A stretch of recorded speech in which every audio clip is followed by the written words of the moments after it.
Then one day, Mom bought me this thing called a Baby Adventures Action Walker, which was the first thing I ever got that Roderick didn't have before me.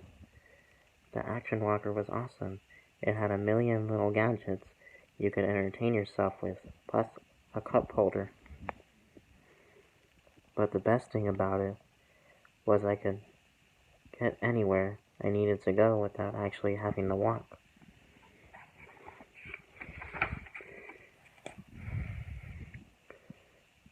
I could tell that when I was in my Baby Adventures Action Walker, all my little playgroup friends felt like champs.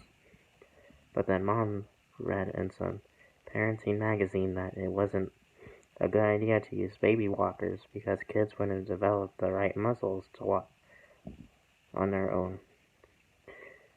So Mom returned the Action Walker to the store, and I was back to square one. A little help. It took a long time, but eventually I did learn to walk. And before I knew it, I was in preschool. I was hoping I have a head start over the other kids because all the work Mom had put in with the classical music and the educational DVDs, but the other rooms must have done that stuff too, because the competition in preschool was pretty stiff.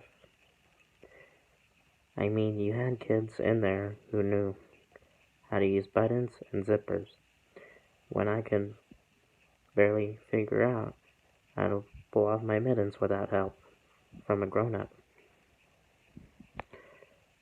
A few of my classmates could write their own names, and one or two could count all the way to 50.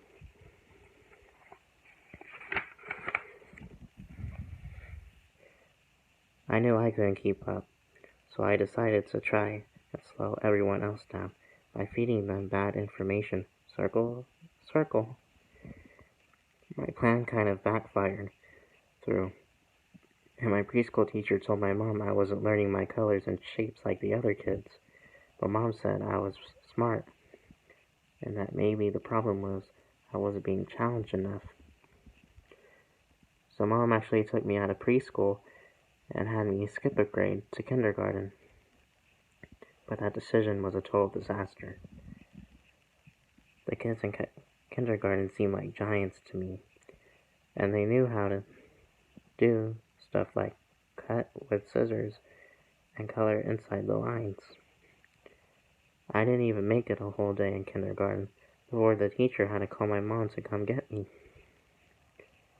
The next day, Mom brought me back to preschool and asked the teacher if I could have my cubby back.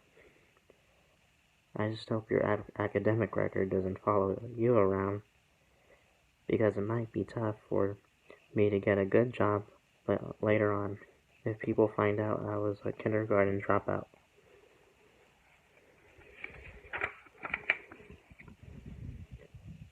I'm pretty sure Mom decided that whatever she tried with me when I was little didn't work out, because she's taking a totally different approach with Manny. For starters, Mom pretty much lets Manny watch whatever he wants on TV, so he keeps it on this show called The Snurples, 24 hours a day. Grupple bop bop bop, yop yop. I tried to watch The Snurples a few times, but I had no idea what was going on. The Snurples have their own language that I guess only 3-year-olds could understand. Blinky blop, chop chop chop. After Manny watches the show, he gets frustrated when no one in our family can understand him. Slinky sloop sloop. But the other day, Mom read an article in the newspaper that watching the Snurples actually sets kids back about a year with their language development and messes up their social skills too.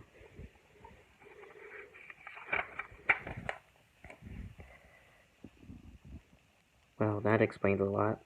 Manny doesn't have any real friends, and whenever Mom holds playgroup at our house, Manny is the only one who doesn't interact with the other kids.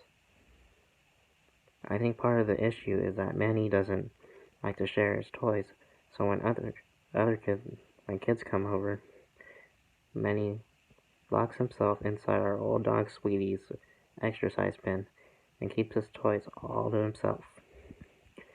And whenever Mom tries to get Manny to play with other kids on his own, it backfires. At our church, they have this new thing where they send all the little kids down to the basement during the service so they can play and color. But the first time Mom dropped Manny off downstairs, there was only one other kid in the play area, and he told Manny he was a vampire. Just scream! I felt a little bad for Manny because I had to deal with a scary kid when I was his age too. I was stuck in preschool with this boy named Bradley, who terrorized me every chance he got. Scream!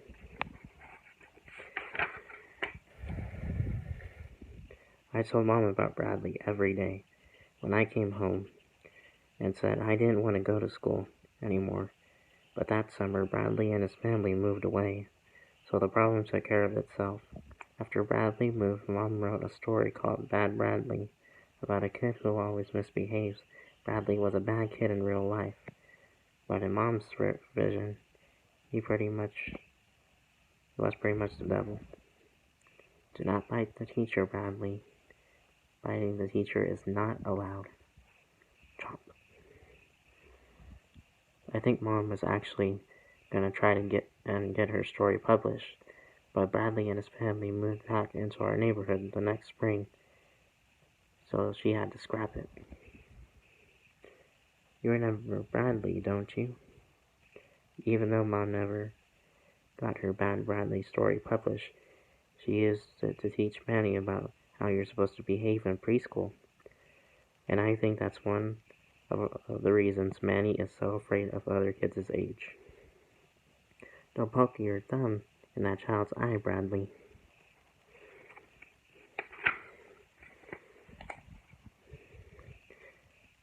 Manny may not have any real friends, but he has a bunch of imaginary ones. I've kind of lost count of them all, but the names I can remember are Joey, Petey, Danny, Charles, Tribble, the other Charles Tribble, Tiny Jim, and Johnny Cheddar. I don't know how Manny came up with all those fake friends, but believe me, to him they're real. One time Manny took all his imaginary friends to the grocery store and had a total meltdown when Mom supposedly left Charles Tribble behind in the frozen foods aisle. Sometimes I wonder if Manny made up his imaginary friends so he could get away stuff like extra dessert after dinner. And one more cookie for Danny.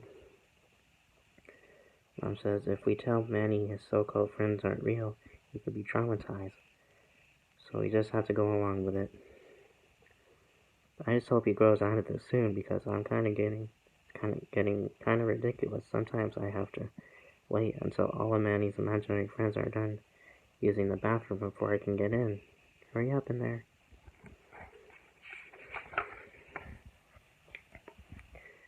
Lately, Manny has been blaming things he does on his imaginary friends. The other day, he smashed a plate on the floor and then told Mom it was Johnny Cheddar, who seems to be the troublemaker of the pack. Instead of punishing Manny for breaking a plate and then lying about it, Mom gave a tie knot to Johnny Cheddar. What really stinks is that the timeout chair is the brand new recliner in the family room, so I couldn't sit in it to watch television. Like I said, I know this whole imaginary friend thing is a bunch of baloney, but Manny acts so serious about it that it's kind of spooky. Whenever I go to sit downstairs somewhere in the house, I make sure none of Manny's friends are around. The last thing I need to do is plop down on the sofa to watch TV and squash Tiny Jim. It's not like I'm watching a lot of television these days anyway. Mom's pretty worried about Manny and his social skills, so she doesn't like the TV to be on when Manny's around.